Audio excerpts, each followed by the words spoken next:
আমি একজন অবসরপ্রাপ্ত সাধারণ মানুষ। 10 বছর আগে রিটায়ার্ড হয়েছি। এখন আমার বয়স 70। বুড়ো হওয়ার একটুও ইচ্ছে নেই। মনে মনে আমি এখনো সবুজ।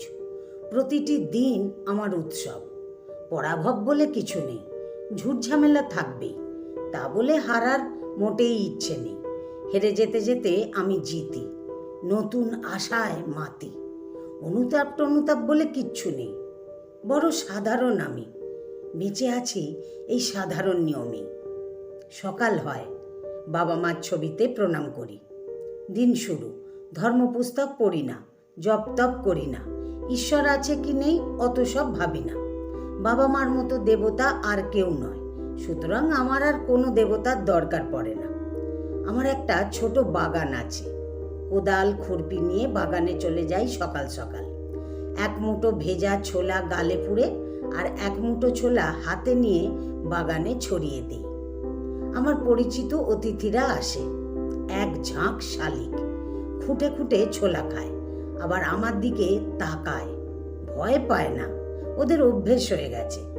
এরপর কুমড়ো, লাউ, বেগুন গাছে জল সার দিয়ে গাছেদের পরিচর্যা করি। ওরা সবুজ হয় আর আমিও প্রাণোচ্ছল সবুজ হয়ে যাই। তারপর স্বহস্তে ব্রেকফাস্ট রেডি করি। চা, কফি, টোস্ট রেডি। সবাইকে ডেকে বলি, চলে এসো সব, ব্রেকফাস্ট রেডি, নো লেট, যেতে হবে মার্কেট। এমন সময় আমার নাতনি এসে বলে, দাদা আমাকে জুতো পরিয়ে দাও, স্কুল ড্রেস পরিয়ে দাও, আমাকে স্কুলে তুমি নিয়ে যাবে। আমি বারমুডা আর টি শার্ট পরে ফুরফুরে মেজাজে নাতনির সাথে স্কুলে চলে যাই। তারপর বাড়ি এসে একটা ঢাউস ব্যাগ নিয়ে বাজারে যাই। শাক, মাছ, সবজি কিনি। রিক্সা চড়ি না, 15 মিনিট হেঁটে বাড়িতে ফিরি। চুপি চুপি পুত্রবধূকে বলি, শোন, আজ আমি মাছের কালিয়াটা করব, তুই বেশি খাটতে যাস না।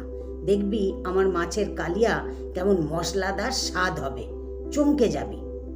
আমার ছেলের বউটি খুব সরেস, ফাজিল। দুষ্টু হেসে শ্বশুরমশাইকে বলে, চালিয়ে যাও গুরু, তোমার জবাব নেই। সত্যি বলছি, সেই মুহূর্তে পুত্রবধূটি আমার মেয়ে হয়ে যায়।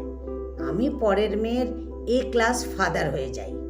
এরপর এক ফাঁকে গিন্নির কাছে চলে যাই। তার অনেক চেনা নরম হাতটা ধরে বলি, কি গো, আর একবার বাজারে গিয়ে তোমার জন্য ফাইন দুখিলি মশলাদার পান সেজে আনি। চট করে আমার গিন্নি হাতের মুঠোয় এসে যায়, খুব খুশি হয়। আসলে জানেন, সংসারে ঝগড়া, বিবাদ, মতানৈক্য সব থাকবে, থাকবে ভালোবাসাবাসি। সবচেয়ে বেশি দরকার একটু ডিপ্লোম্যাসি। আমার একসাথে অনেক পথ পেরানো বউকে আমি খুব ভালোবাসি। দুখিলি পানে আমার বউ গলে যায়। তারপর অমুক সত্যি কথাটা বলে, বয়স হচ্ছে সরকার মশাই, তবু তোমার রোম্যান্স গেল না। আমি বলি, কি এমন বয়স? আমার 20, তোমার 16। বয়স না ভাবলেই হলো। যদি থাকে রস, হয় না বয়স। আমাকে ভাবতে পারো রোমিও।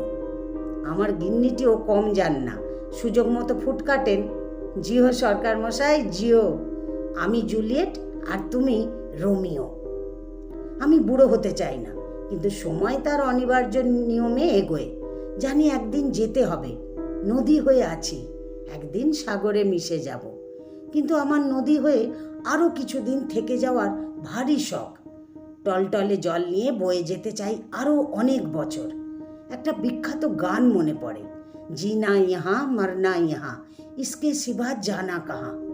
বড় দামি কথা। এসেছি যখন, যাব নিশ্চিত। কেন ভয় পাবো, বরং দাপিয়ে যাব বাকিটা সময়।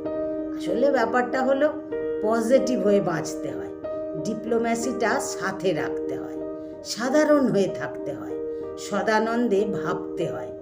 বয়স হলেই হয় না, বয়স যদি থাকে, কাছে আশাআশি যদি থাকে, ভালোবাসাবাসি, এটাই জীবনের সেরা ডিপ্লোম্যাসি।